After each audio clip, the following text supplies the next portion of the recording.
విశ్వనాథ్ అయితే వాళ్ళ ఇంటికి వచ్చి ఇల్లు అమ్మేద్దాం అని చెప్పేసి అయితే వాళ్ళ ఆవిడతో అంటూ ఉంటాడు. ఆ మాటలు వినగానే అక్కడ ఉన్న వాళ్ళ ఆవిడైతే "ఇల్లు అమ్మేస్తామా? ఇల్లు అమ్మేస్తే ఎక్కడ ఉంటామండి?" అని చెప్పేసి అయితే అడుగుతూ ఉంటుంది. ఆ మాటలు వినగానే అక్కడ ఉన్న విశ్వనాథ్ అయితే "అద్దింట్లో ఉంటాము. అంతకు మించి మనం ఇంకేమీ చేయలేము.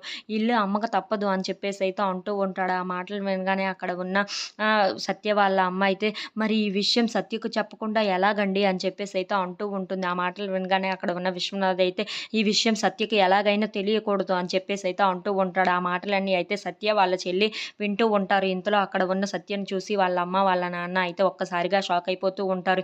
"ఏంటి ఈ విషయం నాకు తెలియకుండా ఎలా దాద్దాం అనుకున్నారు నాన్న?" అని చెప్పేసైతే అడుగుతూ ఉంటుంది. ఆ మాటలు వినగానే అక్కడ ఉన్న సత్య వాళ్ళ నాన్న అయితే అలా నించొని అయితే ఉండిపోతాడు. ఇంతలో అక్కడ ఉన్న వాళ్ళ అమ్మ అయితే "నిన్ను ఆ రోజు కాళీ కిడ్నాప్ చేశాడు కదా! నీ మీద అఘాయిత్యం అయితే చేశాడు కదా! ఆ వీడియో వాడి దగ్గర ఉందంట. ఆ వీడియో గాని మనకి ఇచ్చేస్తే వాడికి మనం 20,00,000 ఇవ్వాలంట. అందుకే ఈ ప్లాన్ అంతా వేశాడమ్మా. అందుకే మీ నాన్నగారు ఈ ఇల్లు అమ్మేద్దాం అనుకుంటున్నారని చెప్పేసైతే అంటూ ఉంటాడు. ఆ మాటలు వినగానే అక్కడ ఉన్న వాళ్ళ నాన్న అయితే అవునమ్మా, మనం ఈ 20,00,000 ఇచ్చేస్తే ఆ వీడియో మనకి ఇచ్చేస్తారంట.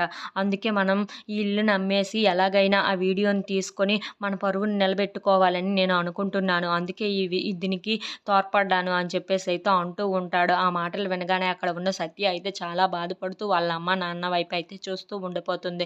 ఇంతలో అక్కడ ఉన్న వాళ్ళ నాన్న అయితే అవునమ్మా, ఈ ఇల్లుని అమ్మేసి ఆ 20,00,000 ఎలాగోలాగా వాడికిచ్చేస్తే ఆ వీడియో మనకి ఇచ్చేస్తాడు. అలా మన పరువునైతే మనం కాపాడుకోవచ్చు కదా! అని చెప్పేసి అయితే అంటూ ఉంటాడు.